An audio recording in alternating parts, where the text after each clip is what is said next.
Please listen carefully. Well, hello, universe, and welcome to the Optimist Daily Update. I'm Christy Jansen. And I'm Summers McKay. And we are part of the team behind the Optimist Daily, making solutions the news. We bring you reader-funded solutions news every day in order to change the tenor of news media, social media, and the direction of your day to help us all get focused on what's going right in the world. 7 days a week, we publish positive news stories written by award-winning journalists and delivered online to your inbox and through our social channels. And also, we are sharing these solutions in a commute-worthy, walk-worthy, home office-worthy, it's Monday-worthy podcast.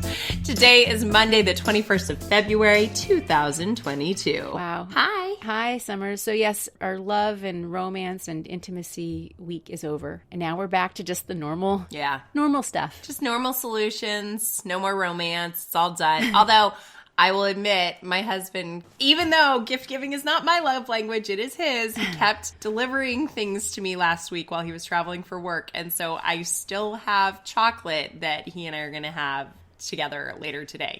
It was funny because he sent me the chocolate and I got it on Friday and I was like, oh, for me? And he was like, well, I'll be back later. If you want to share. So I do still have some romance left in my week, I guess. But some girls have all the luck. Well, you know. Hey, so I had a really rough morning, Christy. I'm so sorry. What's going on? Okay. Every parent who's ever dropped their kid off at school has been through this. My daughter, who normally gleefully dances and prances her way into school, slow rolled this morning. She got up at 6 and all she wanted to do was cuddle and play and cuddle and play and play in her room. And she even liked playing with the dog this morning, which is funny because she normally is not a huge fan of the puppy quite yet. And then when I took her to school, she sobbed and sobbed and sobbed. And I eventually had to hand her to her teacher and turn around and walk out. And I feel like it's probably a parenting rite of passage, but man, that sucked. It's hard. I know. Yeah.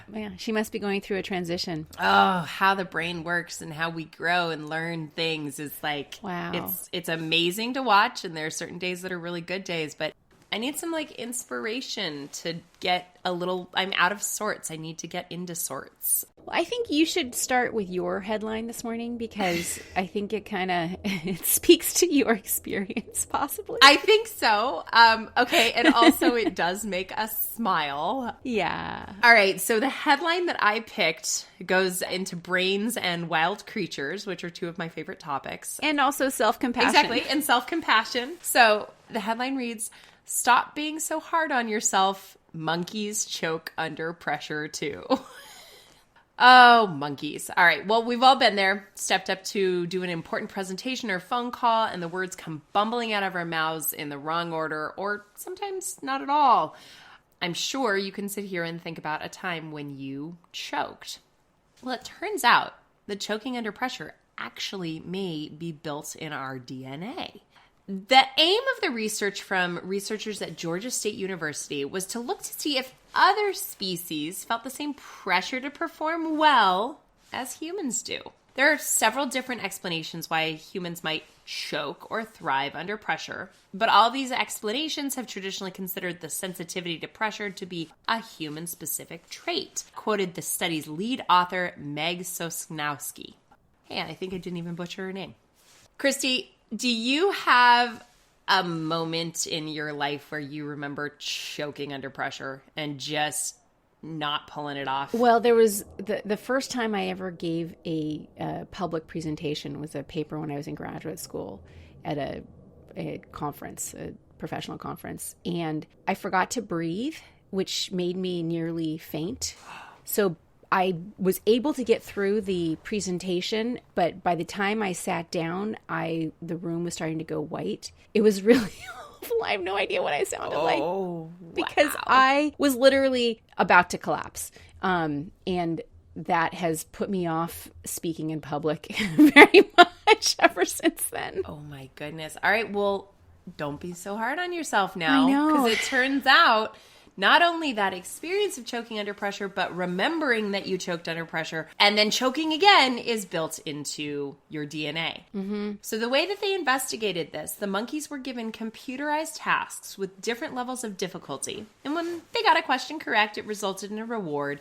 A question wrong, a timeout consequence on the screen. The results of this experiment, published in scientific reports, varied depending on the task difficulty, with the more difficult tasks leading to higher pressure and consequently negative impacted performance. Now, that's not just because they were harder tasks, but the pressure involved in them spiked the hormone cortisol, which was at a higher level in monkeys who choked and performed worse. Sosnowski continues that the new results provide the first evidence that other species might also be susceptible to this influence of pressure. This not only helps us not be so hard on ourselves, but it also helps scientists understand a little more about the inner workings of our brain, and figuring out ingrained behaviors helps humans understand how we evolved and how we can improve performance deficits in the future. What I love about this is that you can be unhard on yourself for choking, right? You can be gentle with yourself. And then when you have a really stressful morning or when you have super high levels of cortisol, like I feel like my cortisol is through the roof at this precise moment. Right. Just know it's biological. It's fine. Breathe through it. And we know tools to reduce cortisol. Right. And it's interesting. Like, I just remembered that often when you're not here, because I kind of let you lead our conversations sometimes, or I let you do the little video recordings when we have a guest. If I'm put in the situation where I have to lead that, I also tend to choke. It freaks me out, man. It really does. So, but I think like in the beginning of when I was coming onto audio programs, radio, whatever, I was so anxious all the time. Now I feel much more comfortable. So maybe just learning how to do it, lots of practice helps. Being prepared helps. Right. But then also, like you said, being able to take those breaths and the other kinds of skills that we know to lower our anxiety or lower our stress levels. Breathing, positive imagery will all probably help us prevent choking under pressure. Yeah, I have one experience that stands out in my memory of choking, and it was actually likewise when I was in graduate school. I was performing in a ropes course situation, and the whole day had been a lot of team building and skill building, and I'd taken a leadership role and was really feeling empowered and loved the experience. Getting my MBA, I did a lot of team leadership type stuff, and we got to the last thing of the day, and it was this climbing of a 40-foot pole and a jump to a trapeze. Well, I'm not afraid of heights. I've never been afraid of heights. I had barreled through the whole day with enthusiasm. And when I climbed the pole, I climbed it really quickly and really aggressively. And I'm a pretty athletic person. And the coach actually said, slow down. If you don't slow down, you're not going to complete the task. And I was like, oh, posh, that's silly. That's crazy. And I got to the top of that pole and I stood there and I looked out and I kind of got blurry-eyed. And it looked a little further away than I thought it had. And I was like, I can do this. And I reached out to jump for it. And just as my hands touched it, I pulled my hands back. I literally physically choked because I had overwhelmed myself with the pressure of performance. Wow. So, well, and sometimes it's easier to get up to the top, but when you realize you're there, it kind of freaks you out too. Exactly. It's that fear of success, right? So monkeys are afraid of success too. And how do we get through our fear? We talk to our friends about it. That's right. So, yeah, speaking of the importance of social connection and the importance of sort of good habits as you age, right? Yes. My headline reads, researchers find that companionship may reduce the risk of Alzheimer's. No big surprise. We've been talking about how social connections are an essential component of a healthy human experience. We have written quite a bit about Alzheimer's and things that we can do, because it is a lifestyle disease, even though there is a genetic component. It's one of those diseases that seems to really be impacted by our Western lifestyles. The food we eat, the exercise we get or don't get, the general health and well-being. But a really important aspect in developing Alzheimer's or other forms of dementia is your social life, your ability to connect with other people and stay in connection. So this article references a recent study that was published in the journal Neurology.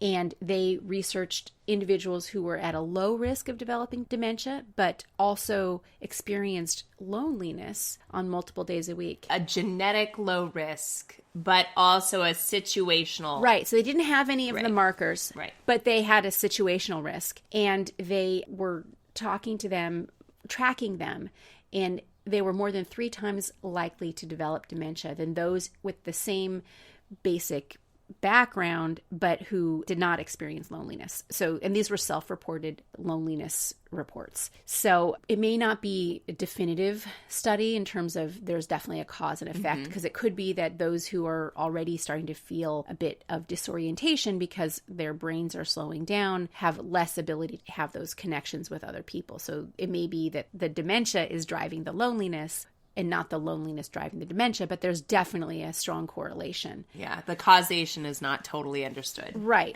but it may very well be a cause, and it is definitely a symptom. And for the development of Alzheimer's in people who are lonely, it can be the same sort of balance as other risk factors like poor diet or low exercise or just having that genetic predisposition. It underscores the benefits of being with people, benefits of company. And it seems that those who live with at least one other person, they enjoy greater health benefits than those living alone. Romantic couples, of course, benefit from sharing resources, from having a sexuality, from emotional intimacy, and other kinds of stimulated daily interaction. But you don't have to be in a couple to get the benefits of an active social life, because those who are older and may not be coupled, those with active social lives have been shown to have better memory, better cognitive ability than those who are to benefit from this. Yeah. Because, This speaks to the idea of communal living as we age versus the segmented sort of